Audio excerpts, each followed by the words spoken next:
Hi explorers, welcome back to the channel. If you have been searching for visa shortcuts or wondering if moving to a small island nation like Palau can open doors to big countries like US, New Zealand or Australia, then this video is for you because this is more or less like a requested video. It's a comment in the comment section that I had to tackle. So I've been seeing some chatter online, people claiming that Palau residence permit gives you easy access to these major countries, but how true is this? Today I'll dive deep into this topic, so stick around till the end because I'll break it all down in a way that makes complete sense to you. No legal jargons, no long grammar, just the truth. Okay.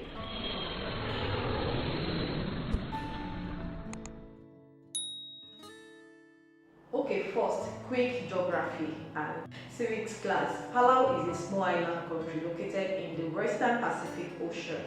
It has less than 20,000 people and is part of Macronesia. You know, beautiful beaches, tropical vibes, and a chill lifestyle. Think of it like the Bali of the Pacific, but it's more quieter. Now, Palau has two types of immigration status. People often, mix up. One is Palauan citizenship, and the second is Palau residence permit.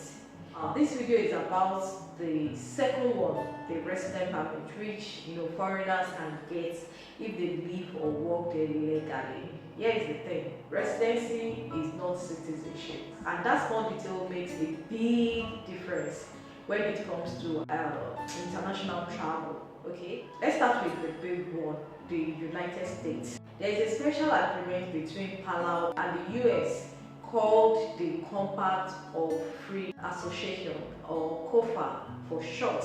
This agreement allows Palauian citizens to one, enter the US without a visa, live, work and study in the US, even join the US military if they want.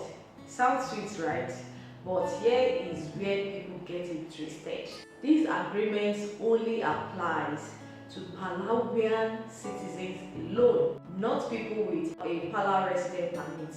So if you move to Palau, got a PR card and started living there legally, great, but you are still a citizen of your original country like Nigeria, India, Philippines and so on. That means when it's time to visit or relocate to the US, your application still goes through the same visa process as everyone else from your country. So no shortcuts here unless you become a citizen of Palau, and that's a different problem we'll touch on later. Now let's talk about New Zealand, another country many people dream of relocating to.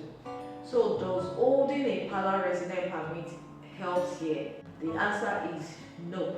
There is no special agreement between Palau and New Zealand for visa-free entry or permanent migration. Whether you are a Palauian resident or a tourist with long-term PR in Palau, you still need to apply for a New Zealand visa from your original country of citizenship. Show proof of funds, state your travel purpose, then go through normal background checks.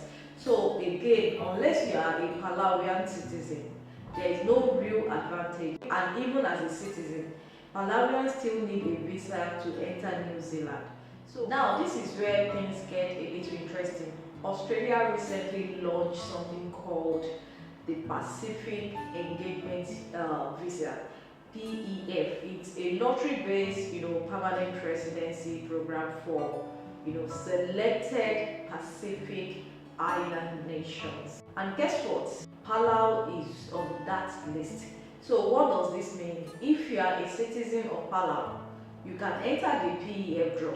If selected, you may be able to move to Australia with permanent residency. But here's the key word again: citizen. If you only have a Palau resident permit, you are not eligible to apply for the PEF. So again, you are seeing a pattern here. Only Palauian citizens benefit from these international agreements, not foreign residents. Now you might be thinking, okay, fine, I'll just live in Palau, get my residency, and then eventually apply for citizenship. Problem solved. Hold up, not so fast. Palau has very strict citizenship law. In fact, you cannot become a Palauan citizen through naturalization. Yes, Palau does not allow dual citizenship in most cases. Citizenship is mainly by birth or descent. You must have Palauan parents or heritage. So even if you live in Palau for 10, 20, 30 years, the chances of becoming a citizen are very slim unless the laws change. In summary, getting a resident permit in Palau equals possible. Becoming a citizen is very hard, and without the citizenship, all the travel and migration perks we've been talking about are out of reach. So why do people move to Palau? Great question. People still move to Palau for a few reasons. One, low cost of living compared to other Pacific islands. Two, easy lifestyle and slow pace of life. Another one is opportunity for investment in tourism or hospitality.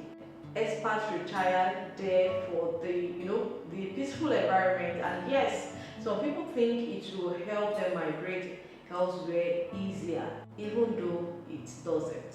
So while it's not a visa hack, it can still be a beautiful place to live and work. Just don't expect it to be a shortcut into the US, New Zealand or Australia. Okay, let's wrap this up with the key points. The first one is holding a Palau resident permit does not give you easier access to the US, New Zealand or Australia. Another one is this Palauan citizen, not resident though. Palauan citizen benefit from the US COFA Agreement and Australia's PEF. Residency is not the same as citizenship, and in Palau, citizenship is very hard to get. If you are considering this path for immigration reasons, make sure you know what is fact and what is fantasy.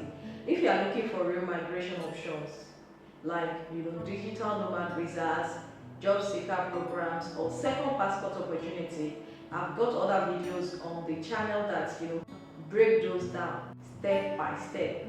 Thanks for watching. If this video helped clear up some confusion, do me a favor, hit that like button, okay? Subscribe and share this with someone who has been chasing visa meet on TikTok. Okay, let's keep the conversation real and the dream alive, but with accurate information. Okay, drop your questions in the comments and I'll see you in the next video. All right, take care, bye.